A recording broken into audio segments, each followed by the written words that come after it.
Iya. Salam, selamat siang untuk bangsa Papua dari Misol Sorong sampai Samarai, PNJ, dan orang Papua di rantauan di mana saja berada, beserta para simpatisan internasional. Syukur bagimu Tuhan. Pada hari ini, tanggal 20 Agustus tahun 2022, jam 12:40 di Aula Asrama Tunas Harapan, Padan Bulan Abepura Jayapura, Papua. Saya, Servius Bobi, Koordinator Jaringan Doa Rekonsiliasi untuk Pemulihan Papua, hendak menyampaikan gambaran umum masa depan Papua yang adalah visi dari Tuhan yang Tuhan sampaikan melalui penglihatan, melalui Roh Kudus, dan juga melalui para utusannya. Pedoman dasar yang hendak menjadi pijakan bangsa Papua untuk masa depan. A. Panji-panji bangsa Papua. Panji-panji bangsa Papua adalah Kristus Tuhan adalah pembebas, Gembala Agung, dan Raja kita. B. Paham ideologi. Falsafah hidup bangsa Papua adalah saling mengasihi di dalam Tuhan dengan semboyan satu rakyat, satu jiwa, siapkan jalan Tuhan. Negara Papua menganut ideologi sosialis beragama. C. Undang-Undang Dasar. Undang-Undang Dasar Kerajaan Transisi Papua sesuai kehendak Tuhan adalah 10 perintah Allah yang dimeteraikan oleh hukum kasih. D. Sistem pemerintahan. Sistem demokrasi pemerintahan, teososiokrasi, yang berarti bentuk pemerintahan yang berlandaskan Tuhan dengan sistem partai tunggal yang disebut Partai Rakyat di bawah kendali otoritas adat Papua dan agama atau gereja. E. Visi umum. Visi umum negara bangsa Papua adalah duduk sama rendah, berdiri sama tinggi, dilandasi saling mengasihi di dalam Tuhan atau hukum kasih dalam semangat satu rakyat, sejiwa, siapkan jalan Tuhan. F. Misi umum. Cita-cita bangsa Papua dalam visi umum diperjuangkan dan dihayati serta dilaksanakan oleh 3 pilar utama yang menjadi satu kesatuan dalam sistem pemerintahan teososiokrasi Papua, yaitu 1. Menyatukan keberagaman agama atau gereja dan membangun satu kenisa Allah di dalam kerangka mempersiapkan jalan bagi Tuhan. 2. Menyatukan keberagaman budaya dalam satu hanai Papua untuk membangun peradaban bangsa Papua. 3. Membangun Papua dalam keberagaman karya dan kerja dalam sistem pemerintahan teososiokrasi dalam kerangka mewujudkan damai sejahtera di bumi seperti di surga. 3 pilar dalam satu sistem negara bangsa Papua atau 3 tunggu dalam satu hanai Papua. Di dalam kerajaan transisi Papua yaitu pilar adat, pilar agama atau gereja, pilar pemerintah yang akan dipimpin oleh wakil Kristus yaitu wali kerajaan transisi Papua. G. Prinsip hidup berbangsa dan bernegara. Berbakti bagi sesama dan Tuhan dengan semangat hidup sederhana demi kemuliaan nama Tuhan, atau dengan lain kata menjadi abdi bagi sesama dan Tuhan melalui bakti, karya, dan kerja nyata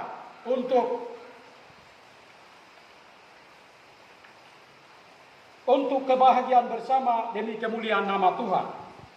Berdoa dan bekerja untuk kebaikan dan kesejahteraan bersama adalah prinsip hidup bermasyarakat, berbangsa, dan bernegara. Demikian pula iman tanpa perbuatan pada hakikatnya mati. Dilihat dalam kitab Yakobus pasal 22 ayat 26, pasal 2 ayat 22. Kami ulangi, Yakobus pasal 2 ayat 26 dan Yakobus 2 ayat 22. Dalam hidup ini kita perlu menjaga keseimbangan antara iman dan perbuatan, antara berdoa dan bekerja, antara pemenuhan kebutuhan rohani dan kebutuhan jasmani, antara perkataan yang baik dan perbuatan yang baik. Prinsip dasar moral bangsa. Prinsip dasar moral bangsa Papua adalah takut akan Tuhan. Mengapa? Karena kita datang dari Tuhan dan setelah mati kita akan kembali kepada Tuhan. Takutlah kepada Tuhan yang dapat membinasakan tubuh dan jiwa di dalam neraka. Matius 10 ayat 28. Takut kepada Tuhan berarti kita menaati segala perintah Allah dan menjauhi semua larangannya. Hidup itu anugerah dari Tuhan, maka kesempatan yang ada digunakan dengan baik dan benar. Karena apapun yang kita lakukan di dunia ini akan dipertanggungjawabkan di akhirat. Prinsip pembangunan nasional. Prinsip pembangunan nasional adalah membangun Papua dilandasi kasih dan keadilan demi keselamatan dan kebahagiaan lahir batin bagi rakyat semesta adalah hukum tertinggi. Tujuan pembangunan nasional. Tujuan pembangunan nasional adalah 1. Untuk mewujudkan kebahagiaan lahir batin bagi rakyat semesta Papua melalui pemerataan pembangunan yang adil dan bermartabat. 2. Untuk memelihara perdamaian dunia dan memperjuangkan kesejahteraan bersama rakyat semesta di dunia. 3. Untuk siapkan jalan bagi Tuhan yang akan datang memimpin kerajaan 1000 tahun. Prinsip ekonomi nasional. Prinsip ekonomi nasional adalah berbakti demi kebaikan dan kesejahteraan bersama. Dalam arti, satu untuk semua dan semua untuk satu. Artinya, kita berbakti untuk kebaikan dan kesejahteraan umum. Jadi, di tanah suci Papua tidak ada yang hidup kaya raya, juga tidak ada yang jatuh miskin. Semua warga di tanah suci Papua hidup sederhana dalam berkecukupan, yaitu terpenuhinya sandang, pangan, dan papan sambil menjaga kekudusan di dalam kebenaran firman Tuhan. Asas kepemilikan alam semesta Papua. Alam semesta Papua adalah milik Allah. Imamat 23 ayat 2. Kami ulangi. Imamat 25 ayat 23. Yang diberikan kepada masyarakat adat untuk melindungi tanah air serta segala isinya, dan untuk mengatur tatanan hidup bersama, masyarakat adat mendirikan negara bangsa atas restu Tuhan. Maka alam semesta Papua dan segala isinya dikelola oleh negara bersama masyarakat adat setempat untuk kemakmuran bersama. Prinsip politik luar negeri. Negara bangsa Papua menganut politik bebas kooperatif yang tidak memihak kepada blok apapun. Artinya, berdiri netral untuk bekerja sama, memelihara perdamaian dunia, dan memperjuangkan pemenuhan kesejahteraan rakyat semesta di dunia. Bagian yang kedua, selayang pandang masa depan bangsa dan tanah Papua. Di bawah ini gambaran umum visi Tuhan tentang masa depan bangsa Papua yang telah disampaikan dalam penglihatan selama 2 hari 2 malam kepada saya pada bulan September 2017 dan nubuatan lain melalui Roh Kudus serta pesan yang disampaikan oleh para utusan Tuhan. Pertama, pembukaan pintu gerbang Tanah Suci Papua akan diawali dengan malam pembersihan. Semua yang tidak berkenan di hadapan Allah yang berada di tanah Papua akan dibersihkan oleh Allah dalam sekejap mata, termasuk bagi yang tidak bertobat, tidak bernamai dengan siapapun, serta tidak bersatu di dalam rencana dan kehendak Tuhan. Pada malam pembersihan ini, Tuhan akan menyingkirkan semua yang tidak berkenan di hadapan Allah. Kemudian Allah akan menguduskan, memurnikan, serta menyucikan semua yang ada di negeri Cendrawasih, sehingga tanah Papua menjadi tanah suci, tanah penuh kemuliaan Tuhan. 2. Pada hari pertama setelah bebas merdeka, langit terbuka, kemudian turunlah istana pemerintahan kerajaan transisi Papua, diliputi kemuliaannya ke salah satu tempat di tanah Papua yang Tuhan sudah tentukan. Ketika istana itu mendarat di tanah Papua, di tempat itu, dan tanah Papua akan berubah dalam sekejap. Pemandangannya indah, bagai Taman Eden yang terhilang, dikelilingi tembok persegi 4 yang menjulang tinggi. Istana itu terdiri dari 2 lantai. Lantai pertama adalah Istana Wali Kerajaan Transisi Papua, dan lantai kedua adalah Bait Allah yang dikhususkan untuk pujian penyembahan 24 jam non-stop. Orang-orang yang diurapi dengan kepenuhan Roh Kudus akan dikhususkan di Bait Allah itu untuk memuji dan menyembah Tuhan di dalam roh dan kebenaran. Di dekat istana itu akan ada panti jompo untuk menampung para aktivis Papua Merdeka yang lanjut usia, yang sungguh-sungguh mengabdikan hidupnya bagi kebebasan bangsa Papua. Mereka itu diperlakukan khusus dan dilayani dengan kesungguhan hati, karena mereka paling berjasa untuk keselamatan bangsa Papua. 3. Pengesahan Undang-Undang Dasar Negara Suci Papua, yaitu 10 perintah Allah yang dimeteraikan oleh hukum kasih. Pengesahan ini berlangsung dalam istana pemerintahan teososiokrasi yang disahkan oleh malaikat atas nama Allah. 4. Kristus tampak di langit bagaikan lampu yang cahayanya menyilaukan mata. Pantulan cahaya kemuliaannya memenuhi bola bumi. Pantulan cahaya Kristus itu menjadi sinyal, sehingga Kristus akan menjadi satelit. Sinyal itu digunakan gratis tanpa mengeluarkan biaya apapun. Sinyal Kristus menembus segala sesuatu yang berada di alam semesta ini, sehingga perangkat teknologi dapat menggunakan sinyal itu di mana saja dan kapan saja.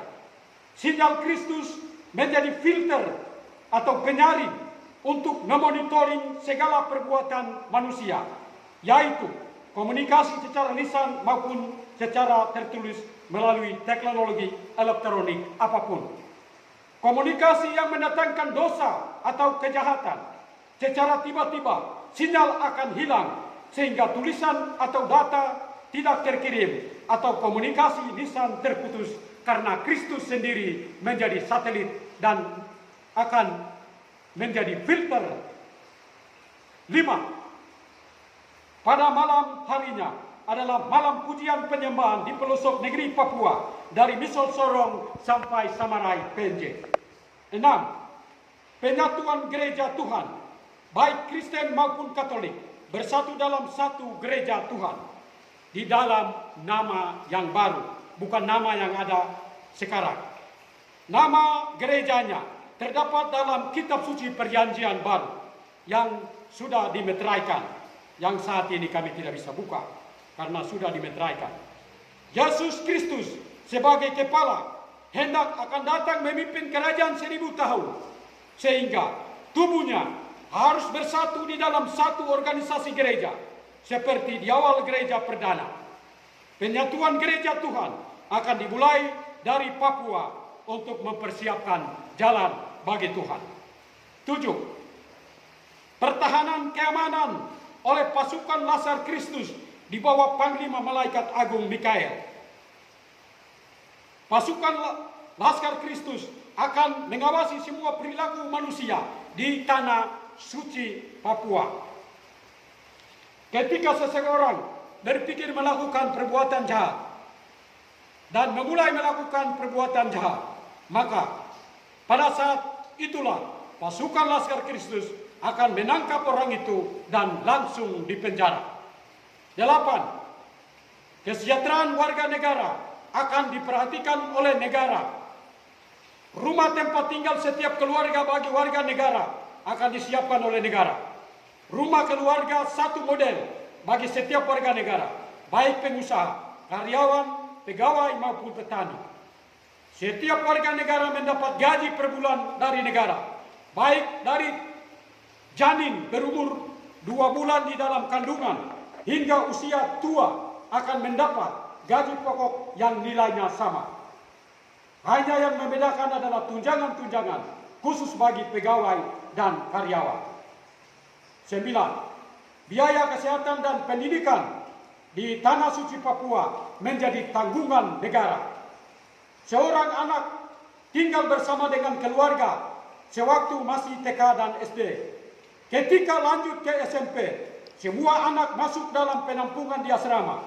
Semua anak diperlakukan sama dalam pelayanan selama studi. Ketika masuk ke SMP, langsung memilih jurusan. Bagi yang memiliki kemampuan di atas rata-rata, akan melanjutkan pendidikan S1, S2, dan S3 untuk mencetak ahli-ahli pada bidangnya masing-masing. Tetapi bagi yang kemampuannya di bawah rata-rata, langsung dipekerjakan menjadi pegawai negeri atau karyawan di pemerintahan atau di lembaga-lembaga swasta. 10.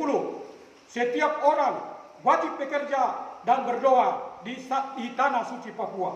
Doa dan kerja adalah dua mata keping logam yang tidak bisa dipisahkan di Tanah Suci Papua. Demikian pula iman dan perbuatan. Bagian A. Setiap jam 9 pagi, jam 9 malam, jam 12 siang, jam 12 malam, jam 3 sore, jam 3 subuh, jam 6 pagi dan jam 6 sore adalah jam-jam khusus untuk pujian dan penyembahan. Pada jam khusus ini, semua kegiatan atau rutinitas berhenti total. Sebelum 15 menit, lonceng-lonceng gereja dibunyikan dan tepat pada jam-jam khusus itu, pujian penyembahan dinaikkan kepada Tuhan hanya dalam 15 menit saja. Dan ini diwajibkan bagi semua penduduk yang mendiami di Tanah Suci Papua, kecuali bagi mereka yang tertidur pulas atau sakit yang amat berat. Setelah pujian penyembahan, masing-masing kembali melanjutkan kegiatan atau aktivitasnya masing-masing. Untuk itu, kapela-kapela akan dibangun di berbagai tempat di seluruh penjuru Tanah Papua dari Misol Sorong sampai Samarai Penjeh. Bagian B. Setiap penduduk wajib bekerja. Pegawai atau karyawan semua bekerja. Juga semua petani atau pengusaha bekerja di tempatnya masing-masing, kecuali sakit atau cacat fisik atau cacat jiwa. Bagian C. Bagi yang tidak berdoa pada jam-jam yang sudah ditentukan, dan bagi yang tidak bekerja ada sanksinya, yaitu tidak akan dapat gaji pokok oleh negara. Gajinya pada bulan itu tidak akan diberikan kepada yang bersangkutan, kecuali sakit berat atau cacat fisik atau jiwa. Bagian yang ke-11. Lembaga adat dan lembaga agama atau gereja menjadi satu sistem dalam pemerintahan teososiokrasi. Maka semua yang bekerja di lembaga adat dan lembaga agama atau gereja diangkat menjadi pegawai negeri atau karyawan. Bagian 12 yang terakhir. Sumber pendapatan negara bangsa Papua di Tanah Suci Papua yang utama dan terutama adalah segala jenis tambang yang ada di Tanah Papua. Menurut petunjuk dari utusan Tuhan bahwa ada 9 perusahaan terbesar di dunia yang Tuhan sudah siapkan di Tanah Papua. Saat ini hanya satu perusahaan terbesar yang sedang dikelola oleh para kolonial, yaitu tambang Freeport di Timika. Sementara 8 tambang terbesar belum disentuh dan dikelola. Dan masih ada beribu-ribu tambang sedang dan kecil yang bertebaran belum dikelola dari Misol Sorong sampai Samarai. Pemuda-pemuda Papua yang sudah putus sekolah, yang saat ini menganggur, akan diangkat menjadi tenaga kerja di tambang-tambang itu. Dengan hasil dari tambang-tambang yang ada ini, Peradaban bangsa Papua akan dibangun dilandasi hukum kasih dan akan memberikan, kami ulangi, dan akan memberkati bangsa-bangsa lain di dunia sambil kita mempersiapkan jalan bagi Tuhan. Dan masih ada hal lain yang Tuhan kasih tahu, tapi pada saat ini kami tidak sampaikan, dan masih banyak hal yang Tuhan akan lakukan di atas tanah ini, di tanah suci Papua. Amin, ya amin. Ini kesaksian yang kami mau sampaikan, karena ini waktunya. Selama ini kami tidak buka rahasia ini. Karena itu ini pada saatnya kami menyampaikan, kami membuka rahasia ini. Ada beberapa hal yang kami sudah buka dalam video-video yang lain, dan doa puasa kita sudah sukses. Karena itu ini saatnya, Roh Kudus sudah kasih tahu berapa waktu yang lalu, dan tadi malam sudah dikasih tahu bahwa ini sudah saatnya rahasia ini dibuka. Supaya bangsa Papua dan juga simpatisan internasional dan dunia mereka harus mengetahui rahasia tentang masa depan Papua. Karena tidak lama lagi Tuhan akan memulihkan negeri ini. Saat ini baik yang mereka yang terlihat, termasuk Yesus sendiri, ya baik yang tidak terlihat dan tidak terlihat, termasuk Yesus sendiri, sedang menunggu keputusan Tuhan. Jadi kita semua, kita menanti, kita sambil berdoa, sambil bekerja, kita menanti keputusan Tuhan untuk penyelesaian tanah Papua dalam waktu dekat ini, dalam waktu yang berjalan. Bagi Tuhan tak ada yang mustahil. Jika Allah di pihak kita, siapakah yang akan melawan kita? Barang siapa bertelinga, hendaklah ia mendengar. Jangan mengeraskan hati, karena hanya orang yang sudah bertobat yang akan masuk ke tanah suci Papua. Yang tidak bertobat, semua akan dimusnahkan. Dan pembersihan sudah dimulai. Banyak orang Papua sedang mati itu bukan karena apa, tapi itu sedang dalam pembersihan. Dan di malam pembersihan, semua yang tidak baik akan dibersihkan. Akan dibersihkan oleh malaikat pencabut nyawa. Karena itu, saat ini bagi yang tidak memulihkan diri, segera bertobat. Karena hanya yang sudah menguduskan diri akan masuk ke tanah suci Papua. Dan di sana akan mempersiapkan kedatangan Yesus yang kedua kali, bergandeng bersama dengan bangsa Israel. Terpujilah Tuhan, terpujilah Tuhan, terpujilah Tuhan, kekal hingga kekal. Haleluya. Amin.